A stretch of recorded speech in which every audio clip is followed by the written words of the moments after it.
Hey guys, this one's called Playing with Superego.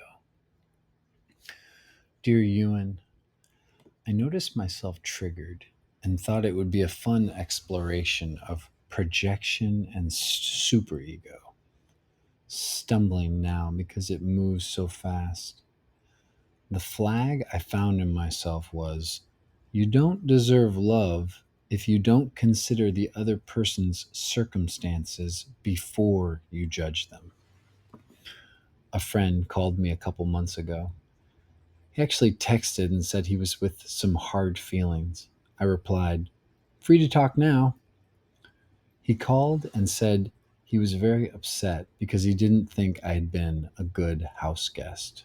He had a list. You didn't watch the videos I sent describing what to do.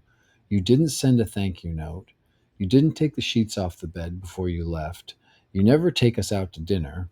You invited that other guy the last time we went out and then just suggested we split the check. You're a bad house guest. He was kind of going off. My first response internally was receive him. All my responses were basically, "You're right. I apologize. I'll do better in the future." I let him vent about 10 more minutes before saying, "I'm also a little confused.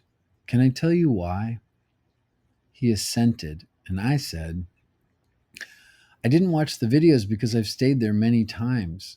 When I got there, it was coming off of a ton of busyness, and I asked the other guy staying there what the videos said. He told me it was basically to feed the cats. I asked him, 'Did you feed the cats?' 'No.' 'Okay, I'll do it.' And I always feed the cats. And I wash the bowl so it's not gunky before I stick it in the dishwasher. I always take out the recycling when it's full. And I sent his husband a record I thought he'd like, and I always buy candy from that place you love and stick it where the snacks are because I know his husband likes the snack thing to be full for guests. And I don't say I bought the candy because it seems tacky and transactional. I forgot to mention the $150 red light I got them for Christmas that they basically never used. Also, every time we've ever gone out to dinner, you always pull your credit card out and wave me away.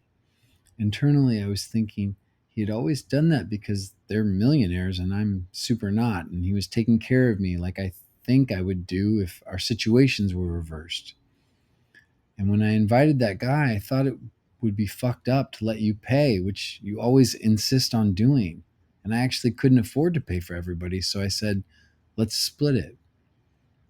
There's another one. You don't deserve love if you get to be magnanimous and generous, but then act transactional. As I touch these you don't deserve love statements, I'm kind of stuck. I know with full sureness that these are features of my superego. They almost seem practical, but the tone is way too extreme. So I'm just reversing them for now.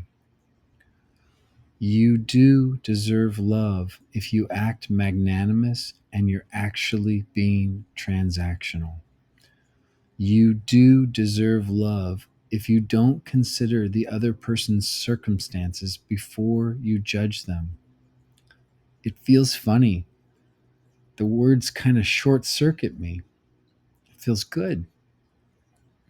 There was a really sweaty guy who pushed past me getting on the metro here in Barcelona. My gut reaction was rude. But then something happened. My brain started looking at him and noticing he looks about to pass out. And then I felt a kind of sadness plus care, compassion. And I like that this isn't done and finished, and I'm still a human growing up. With love, Mike.